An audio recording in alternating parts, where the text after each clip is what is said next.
ஆகாஷ், குக்கு இவங்க 2 பேரும் அண்ணன் தம்பிங்க. இவங்களோட அப்பா அம்மா 2 பேரும் ஒரு விபத்துல இறந்து போனதுக்கு அப்புறம் இவங்க 2 பேரும் தங்களோட வீட்டுல ஒண்ணா வாழ்ந்து வந்தாங்க.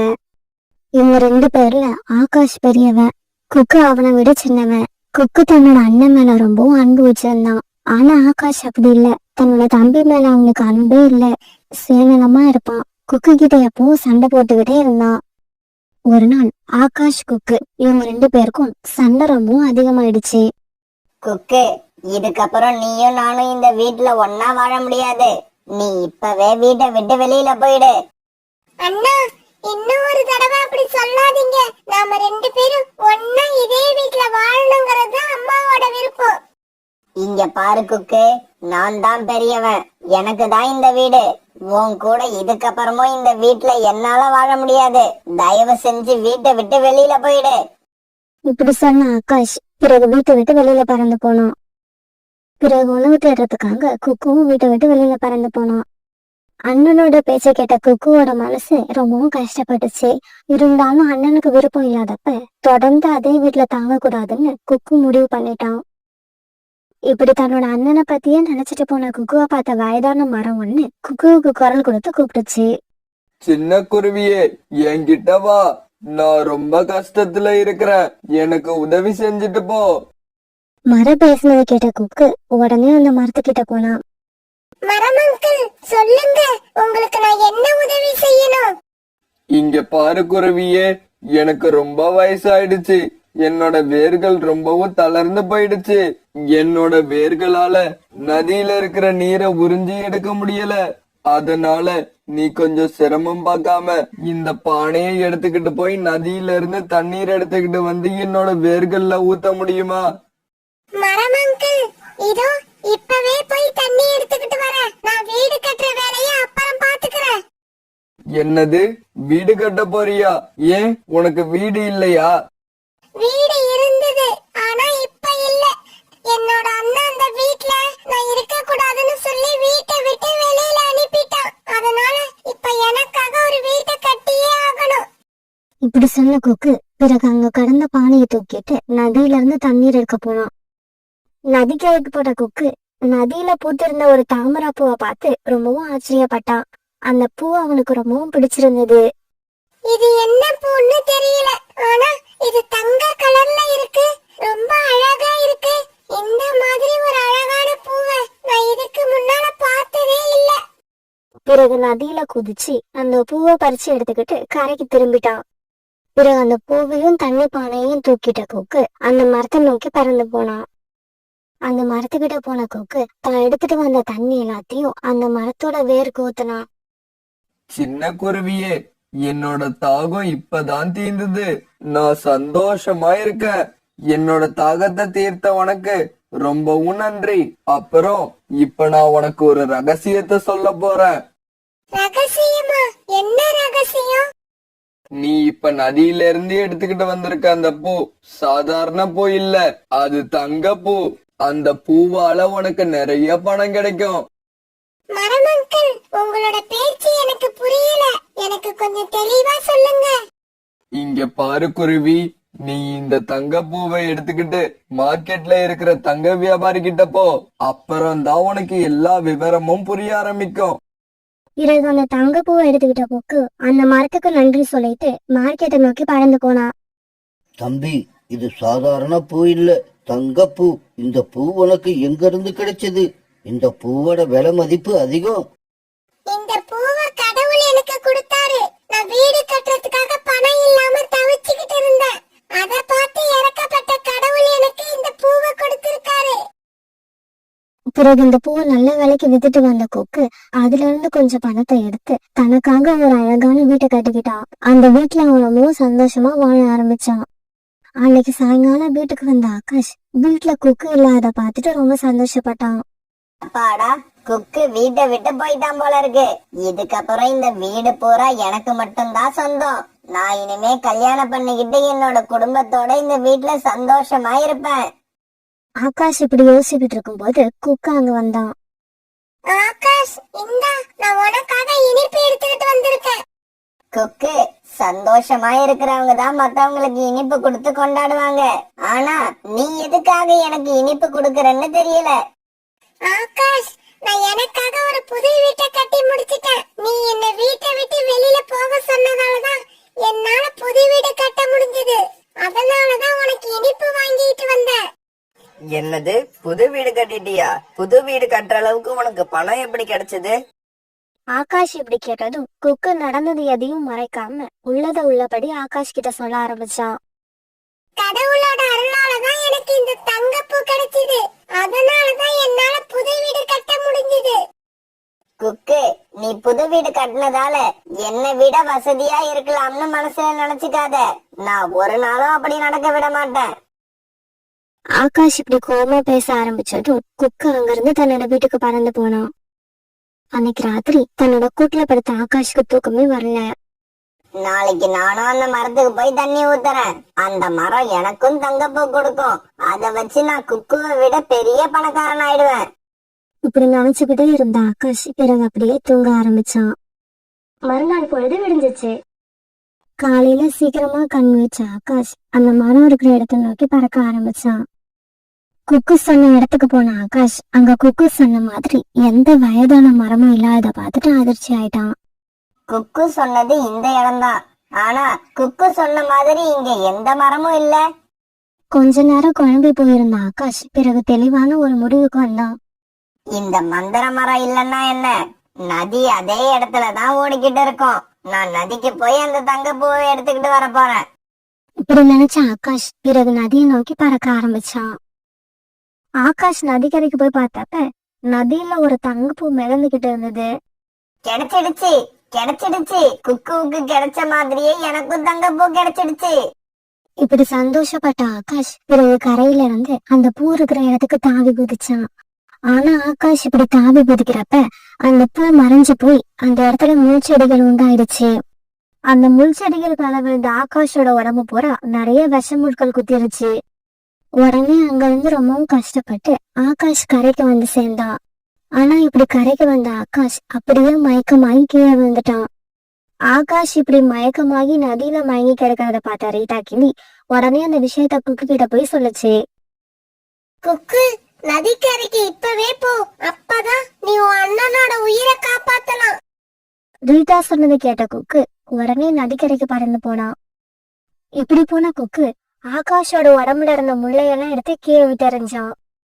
இப்படி முள்ளையெல்லாம் எடுத்ததுக்கு அப்புறமும் ஆகாஷோட மயக்கம் தெரியல.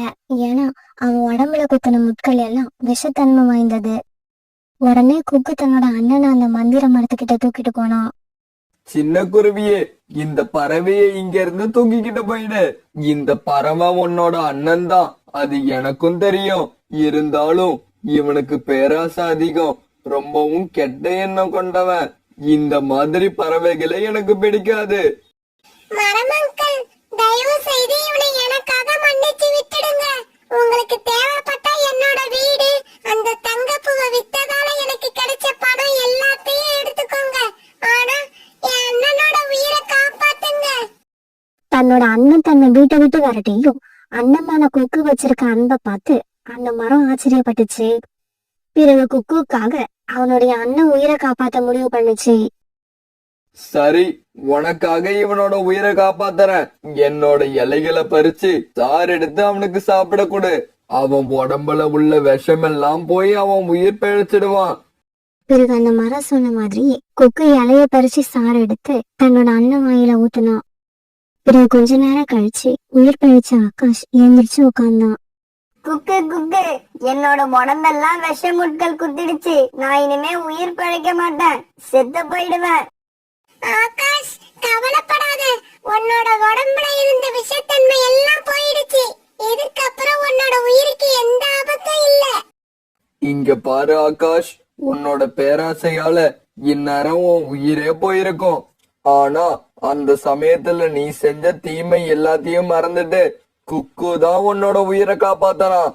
ஒரு அண்ணன் தனக்கும் கீழே உள்ளவங்களுக்கு எல்லாம் எடுத்துக்காட்டா வாழ்ந்து காட்டணும். ஆனா நீ எப்படி வாழக்கூடாதுங்கிறதுக்கு உதாரணமா இருக்கிற. அந்த மரம் சொன்னதையெல்லாம் கேட்ட ஆகாஷ் தான் செஞ்ச தவற உணர்ந்து அழுதுகிட்டே இருந்தான். இங்க பாரு ஆகாஷ், இந்த தடவை குக்குவுக்காக நான் உன்னோட உயிரை காப்பாத்தினேன். ஆனா இதுக்கப்புறமும் நீ பேராசைப்பட்டீன்னா உனக்கு தண்டனை கிடைச்சே தீரும். பிறகு ஆகாஷ் தன்னோட தம்பி குக்குவை தான் நெஞ்சோட அணைச்சுக்கிட்டான். குக்கு, என்ன மன்னிச்சிடு.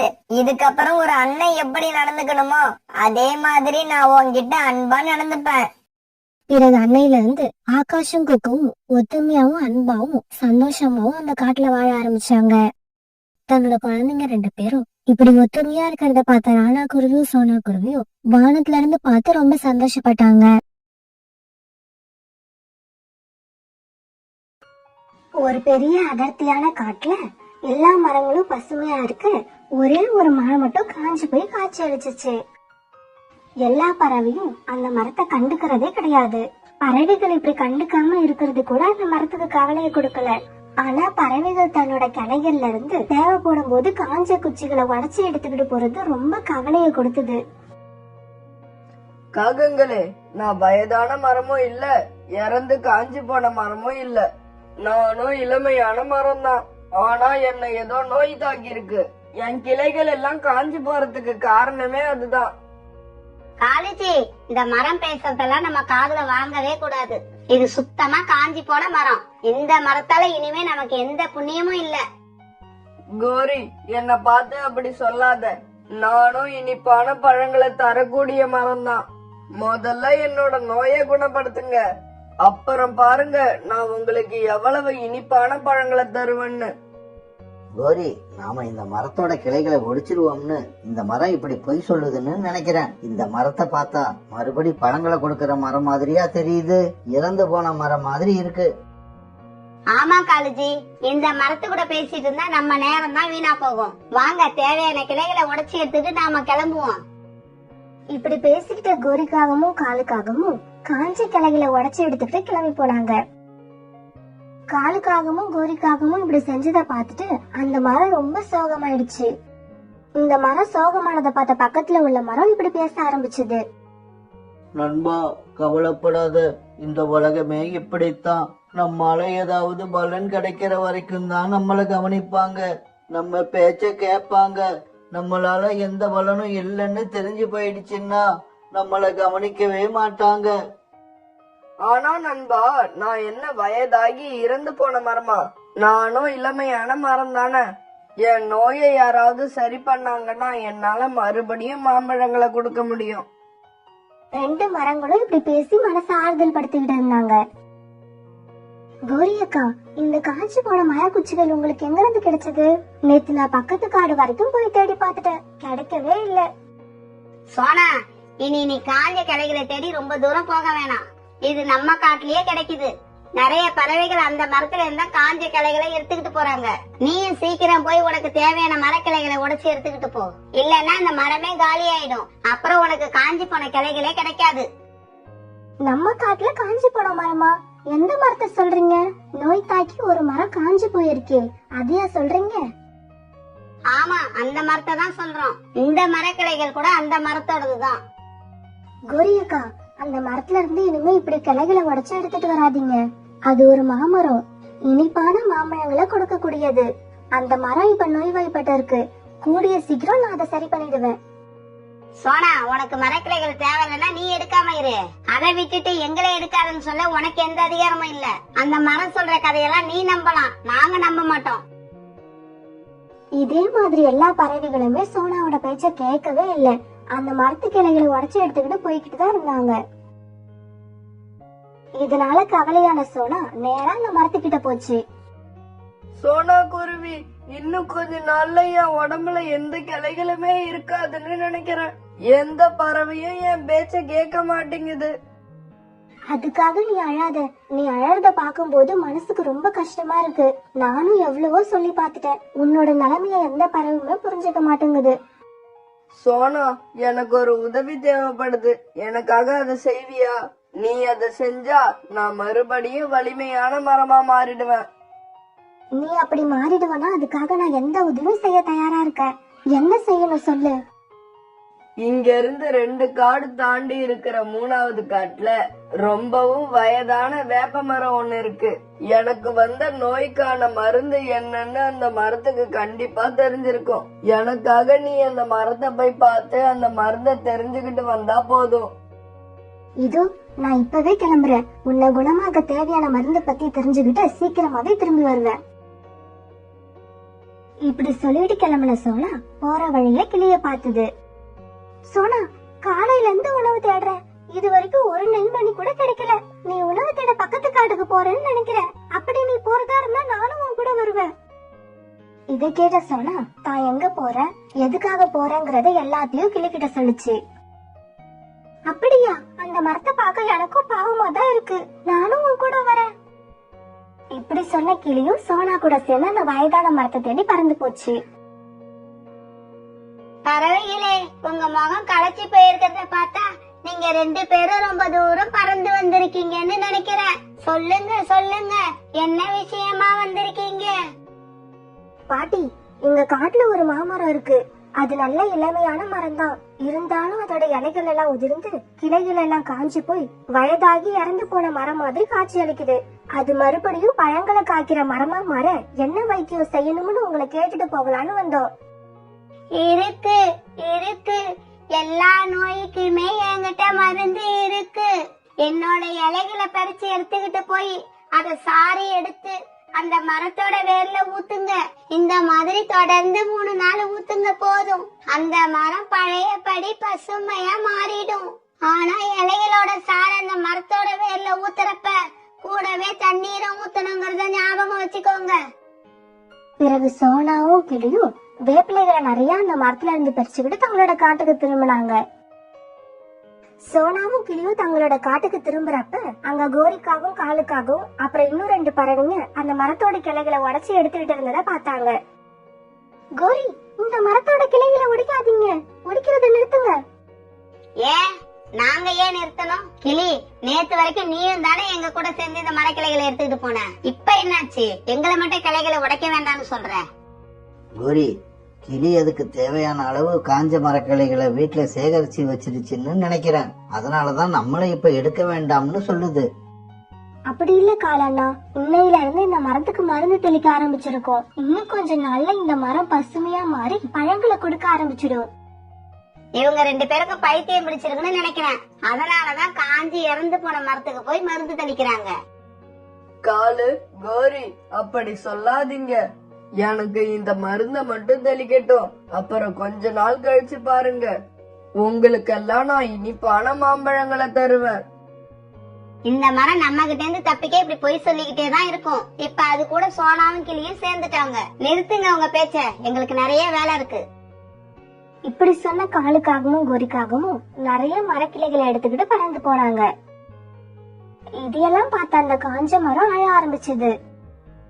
மரம்னா, அழாதீங்க, கவலைப்படாதீங்க, நாங்க உங்களை குணப்படுத்துற வேலையை இன்னைக்கே ஆரம்பிக்கிறோம். உங்களை அவமானப்படுத்துறவங்க முன்னால தலை நிமிர்ந்து வாழ போறீங்க. பிறகு இப்படி சொன்ன சோனா குருவி கிளி கூட சேர்ந்து அந்த வேப்பிலையை அரைச்சு சாறு எடுத்துச்சு. பிறகு அந்த சாறு அந்த மரத்தோட வேர் பகுதியில தெளிச்சாங்க. கிளியக்கா, இப்ப நம்ம நதியில இருந்து தண்ணி எடுத்துக்கிட்டு வந்து ஊத்தி ஆகணும். அப்பதான் அந்த மருந்து வேரோட எல்லா பகுதிகளுக்கும் போகும். பிறகு சோனாவும் கிளியும் நதியில இருந்து தண்ணி எடுத்துக்கிட்டு வந்தாங்க. இப்படி தண்ணி எடுத்துக்கிட்டு வந்த இவங்க தண்ணி அந்த மரத்து வேர்களை சுத்தி ஊத்துனாங்க. இப்படியே தொடர்ந்து 3 நாட்கள் அந்த வயதான வேப்ப மரம் சொன்ன மாதிரியே வேப்பில சாரை தெளிச்சு பிறகு தண்ணீரையும் ஊத்துனாங்க. இப்படியே சில நாட்கள் நகர்ந்துச்சு. இப்ப அந்த மரத்தோட கிளைகள்ல இலைகள் விட ஆரம்பிச்சது. இத பார்த்த அந்த மாமரத்துக்கு ரொம்ப சந்தோஷம். சோனா, கிளி, என்ன பாத்தீங்களா? என் உடம்புல இப்ப சின்ன சின்னதா இலைகள் வளர ஆரம்பிச்சிருச்சு. மரம்னா, உங்களோட கிளைகளும் இனிமே வலுவடைய ஆரம்பிச்சிடும். இனி உங்க கிளைகளை யாராலையும் உடைக்க முடியாது. நீங்க இனிமே சந்தோஷமா நிம்மதியா இருக்கலாம். இப்படி சொல்லிட்டு சோனாவும் கிளியும் தங்களோட கூடுகளுக்கு போனாங்க. இப்படியே சில மாசங்கள் நகர்ந்துச்சு. இப்ப அந்த காஞ்ச மரம் நம்பவே முடியாதபடி பளபளப்பா புது இலைகளோட பெரிய பெரிய மாம்பழங்களோட பார்க்க ரொம்ப அழகா காட்சி அளிச்சது. இப்ப அந்த மரத்தை பார்த்த பக்கத்துல உள்ள மரம் இப்படி பேச ஆரம்பிச்சது.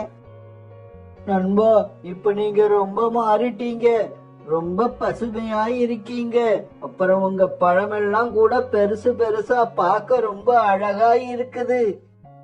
நண்பா, எனக்கும் இப்ப ரொம்ப சந்தோஷமா இருக்கு.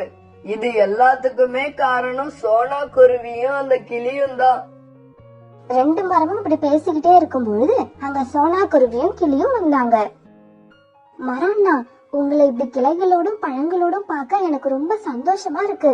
இதுக்கப்புறம் நீங்க எதுக்காகவும் அழ மாட்டீங்கன்னு நினைக்கிறேன். சோனா, இதுக்கப்புறம் நான் அழ வேண்டிய தேவையே இருக்காது. இப்ப நான் ரொம்பவும் மகிழ்ச்சியா இருக்கேன். என்னோட மகிழ்ச்சிக்கு காரணமே நீங்க ரெண்டு பேரும் தான். நீங்க ரெண்டு பேரும் வயிறு நிறைய என்னோட மாம்பழங்களை சாப்பிடுங்க. பிறகு வீட்டுக்கு போறப்ப உங்க குழந்தைங்களுக்கும் நிறைய எடுத்துக்கிட்டு போங்க. மரம்னா, இப்ப இந்த காட்டுல உணவு கிடைக்கிறது ரொம்ப கஷ்டமாயிடுச்சு. பறவைகள் எல்லாம் உணவு கிடைக்காம வேற வேற காட்டுக்கு இடம் பெயர்ந்து போறாங்க. ஆனா எங்களுக்கு இனிமே உணவு பத்தின கவலையே இல்ல. இப்படி சொன்ன இவங்க தானும் சாப்பிட்டுட்டு தங்களோட குழந்தைங்களுக்கும் நிறைய மாம்பழங்களை எடுத்துக்கிட்டு வீட்டை நோக்கி சந்தோஷமா போனாங்க. இப்படி போய்கிட்டு இருந்த இவங்கள ஒரு இடத்துல காலுக்காகவும் கோரிக்காகவும் தடுத்து நிறுத்தினாங்க. சோனா, நாங்களும் காலையில இருந்து உணவுக்காக அலையிறோம். ஒரே ஒரு நெல்மணி கூட கிடைக்கல. ஆனா உங்ககிட்ட எப்படி இவ்வளவு மாம்பழம் கிடைச்சது?